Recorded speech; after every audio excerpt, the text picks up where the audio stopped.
Hello दोस्तों, आज हम आपके लिए एक और नई कहानी लाए हैं जो लिखी है जिला कासगंज के रहने वाले राजेंद्र वर्मा ने। कहानी सुनने से पहले हमारे चैनल इवल आई गोस्ट को सब्सक्राइब करें और हमारी वीडियो सबसे पहले आप तक पहुंचे, इसलिए बेल आइकन को दबाएं। और अब चलते हैं अपनी कहानी की रात तरफ। रणवीर और राधिका की जिंदगी की सबसे खास रात थी।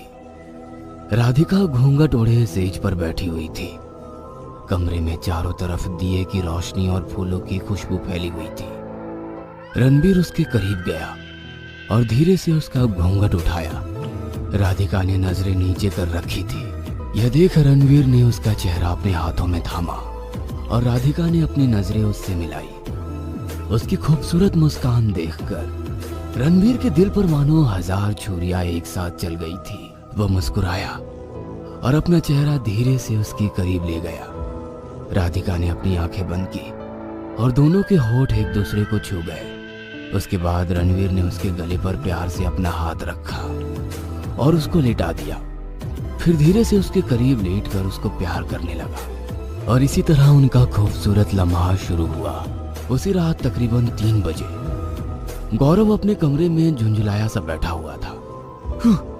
कैसा भाई है साला, छोटे भाई की एक बार शादी नहीं हुई और ये दूसरी भी कर लाया, और लड़की भी क्या मस्त मिली है इसको। गौरव की आंखों में राधिका की तस्वीर घूम रही थी और वो ना चाहकर भी उसी के बारे में सोचे जा रहा था। काश काश राधिका मुझे मिल जाती।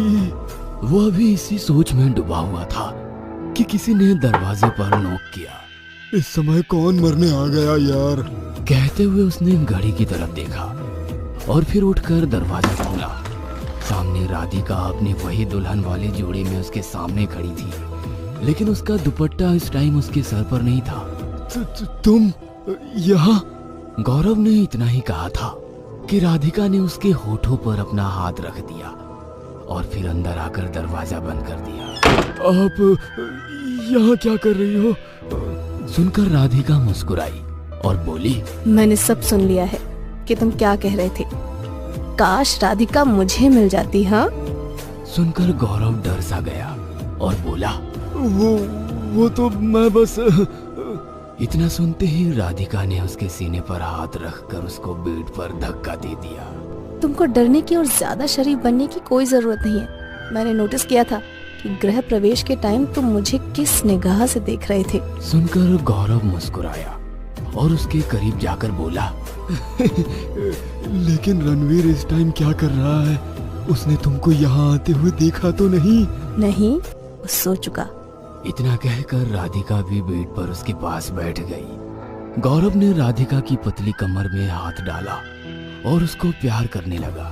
राधिका के हाथ भी गौरव की कमर पर बेतहाशा चल रहे थे। काफी देर तक उनके कमरे की लाइट्स ब्लिंक करती रही। जब गौरव थोड़ा होश में आया तो उसको महसूस हुआ कि राधिका का शरीर बर्फ जैसा ठंडा हो रहा है। राधिका हटो। गौरव ने उसको हटाने की कोशिश की, लेकिन उसने गौरव को बहुत मजबूती से पकड़ा हुआ था। छोड़ो छोड़ो मुझे। अब गौरव को उसकी पकड़ से दर्द होने लगा था। बस क्या इतना ही प्यार आ रहा था मुझ पर? सिर्फ इतने में ही जी भर गया। कहते हुए उसने गौरव का गला पकड़ा और उसको जमीन पर पटक दिया। और जब गौरव ने उसका भयानक हाथ देखा तो उसके मुंह का राधिका की आंखों की पुतलियां गायब हो गई थी और वो लाल नजर आ रही थी। उसके चेहरे पर सफेदी आ चुकी थी और वो भयानक मुस्कान लिए गौरव को देखे जा रही थी। गौरव बहुत जोरों से चिल्लाया और भागकर दरवाजे की तरफ भागा, लेकिन दरवाजा बंद था। इससे पहले ही राधिका ने उसकी गर्दन पकड़ी और फिर कस के उसके गले लग गई। मुझे कस के गले लगा लो गौरव, कस के। कहते हुए उसने अपनी पकड़ और कस ली। गौरव खुद को छुड़ाना चाहता था, लेकिन वो नाकाम रहा। उसको अपनी पसलियां चटकती हुई महसूस हो रही थी। उसके मुंह से खून की धार बह निकली और उसने तुरंत दम तोड़ दिया। उसके मरते ही राधिका ने उसको छोड़ दिया और उसका शरीर जमीन पर गिर पड़ा। सुबह जब रणवीर उठा तो उसने देखा कि गौरव घर पर भी कोई परेशानी नहीं हुई। के हिसाब से कई दिनों के लिए घर से बिना बताए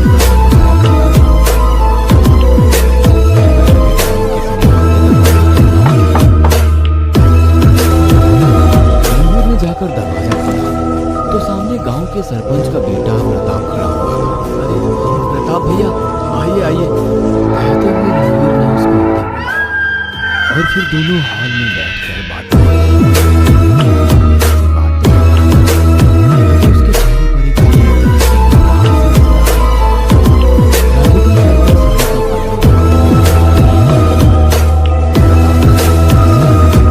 एक नजरों से देखने लगा। जब राधिका ने उसको पानी दिया तो उसकी प्रताप से नजरें मिली तो वो भी हल्के से मुस्कुरा दी। ओहो, तो ये है नहीं दुल्हन, तुम्हारी तो लग गई रणवीर, बहुत खूबसूरत मिल गई। जी शुक्रिया प्रताप जी, रणवीर ने घबराहट भरी मुस्कान के साथ कहा। उसको लगा था कि राधिका पानी पीने के बाद वो तो उनके साथ नहीं बैठ गई। उसके बैठते ही प्रताप ने उसकी बहुत तारीफ करनी शुरू की। राधिका तो उसके साथ किसी नई नहीं कर रही थी, बल्कि अच्छे से बातें कर रही थी। यह देखकर पता नहीं क्यों रणवीर के चेहरे पर काफी परेशानी नजर आ रही थी। रणवीर, मैं आया तो यहाँ अपने पैसे मांगने के लिए था, लेकिन नई बहू को देख भूल गया। बताओ मेरे पैसे कब तक आ जाएंगे? बहुत जल्दी। शादी में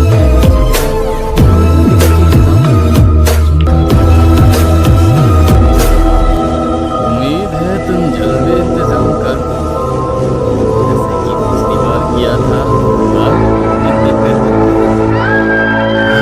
रणवीर के चेहरे का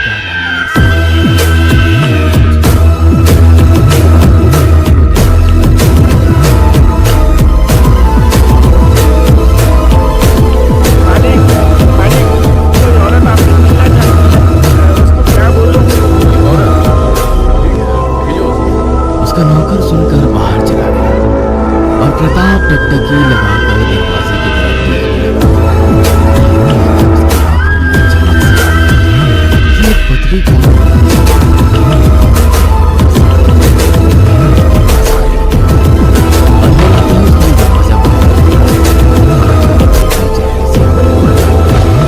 जिसको देखकर प्रताप की दिया ही चली कि साड़ी में राधिका का चमकता पूरा हुआ बदन किसी भी मर्द को पागल कर सकता है। अरे राधिका है तुम?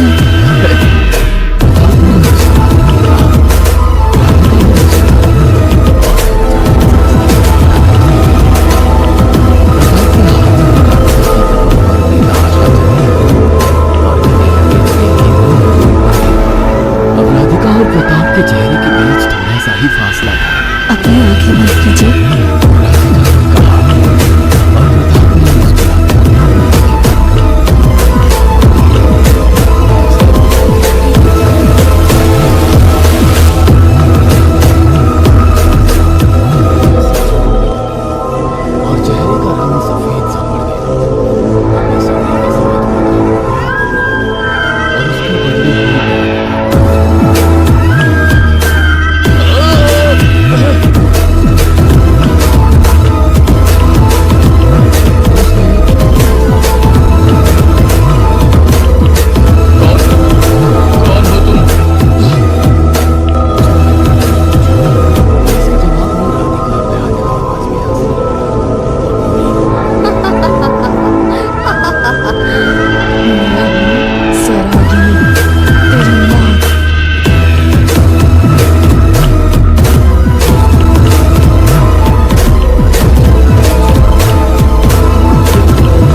अपने कमरे में राधिका, राधिका, तुम कहाँ हो?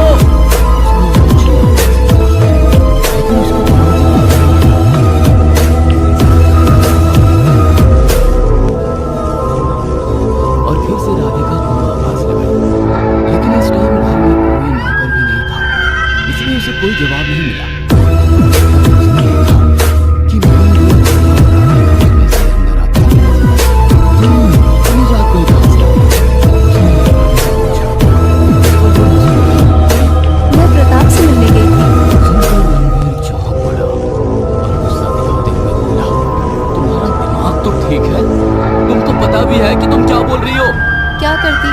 मजबूरी में जाना पड़ा। आप उससे कर्जा लिए थे और चुकाने का आपके पास इंतजाम भी नहीं था, इसीलिए आपका कर्जा माफ करने की बात करने उसके पास गई थी।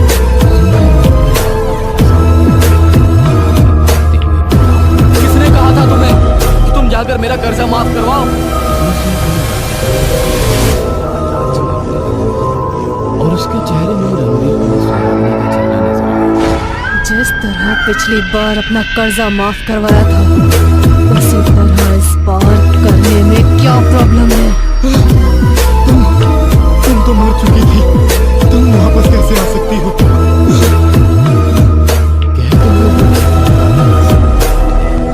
और उसके करीब बढ़ने लगी। क्यों नहीं आ सकती? तुम्हारा कर्जा माफ करवाने के लिए आना पड़ा रणवीर। कहते हुए उसने रणवीर का हाथ पकड़कर अपनी ओर खींचा।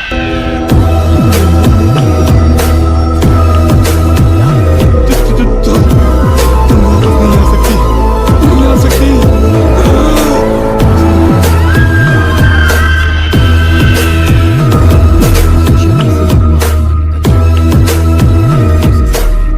कौन मर गई थी रणवीर?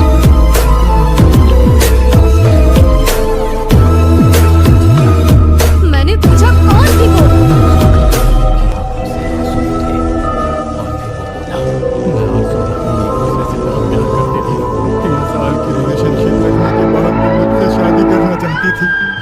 लेकिन मैं बहुत बुरी तरह से प्रताप के लिए कर्जे में डूबा हुआ था।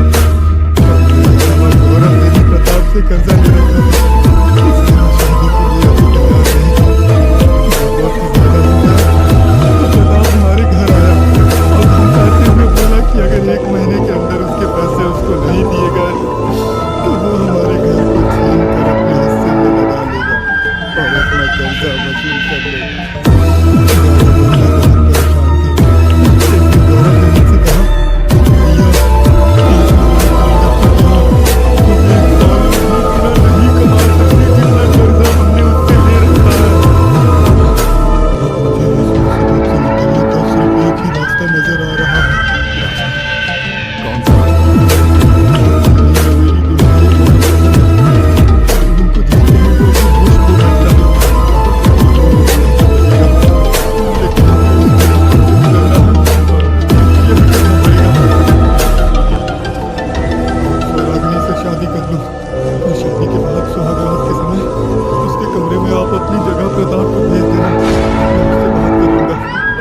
सौदे के लिए इनकार नहीं करेगा।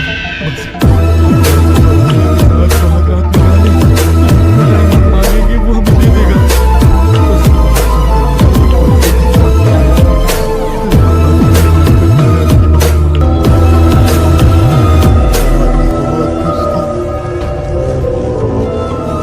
फिर जब शादी की रात प्रताप उसके कमरे में गया तो उसके होश उड़ गए।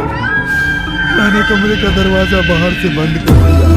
दरवाजा खुलवाने के लिए अंदर से चिल्ला रही थी और हंसने की आवाज भी अंदर से आ रही।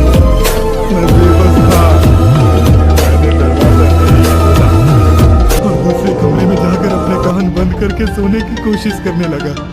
उस रात सुहागनी की रात प्रताप के साथ बीती और सुबह का मंजर देखकर हम तीनों के होश उड़ गए। प्रताप के सोने के बाद स्वराग्नि ने अपने हाथ की नस काटकर आत्महत्या कर ली थी। इसका पता हमें सुबह चला।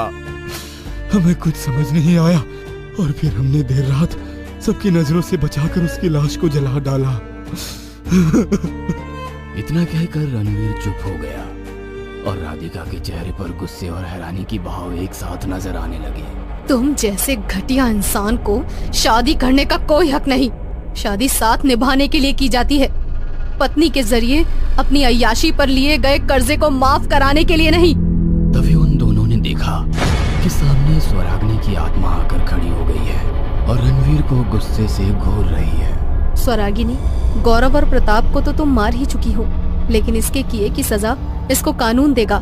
मैं वादा करती हूँ कि तुम्हारी मौत का सच सबके सामने लेकर आऊंगी। कहकर उसने अपना मोबाइल रणवीर को देते हुए कहा, अगर जिंदा रहना चाहते हो तो अभी पुलिस को फोन करके सब सच बता दो। हो सकता है ये तुमको जिंदा छोड़ दे। रणवीर इस टाइम बहुत डरा हुआ था। उसने झट से राधिका के हाथ से मोबाइल ले लिया और कॉल करके पुलिस को सब कुछ बता दिया। अब पुलिस उसको अरेस्ट करने के लिए पुलिस स्टेशन से निकल चुकी थी। एक भयानक हंसी हंसते हुए स्वराग्नि बोली, तू एक धोखेबाज इंसान था। ये बात अब पुलिस के जरिए सबके सामने आ जाएगी, लेकिन तेरी मौत तो मेरे ही हाथों होगी रणवीर। कहते हुए वो राधिका के शरीर में फिर से समा गई। रणवीर ये देखकर डर गया और उठकर भागने लगा। राधिका ने उसको पीछे से ही कस के गले लगा लिया और उसका दम निकलने लगा। थोड़ी ही देर में रणवीर की आंखें और मुंह से खून आया और उसने वहीं पर दम तोड़ दिया। राधिका अब जोर जोर से हंस रही थी और रणवीर का खून जमीन पर बहता जा रहा था।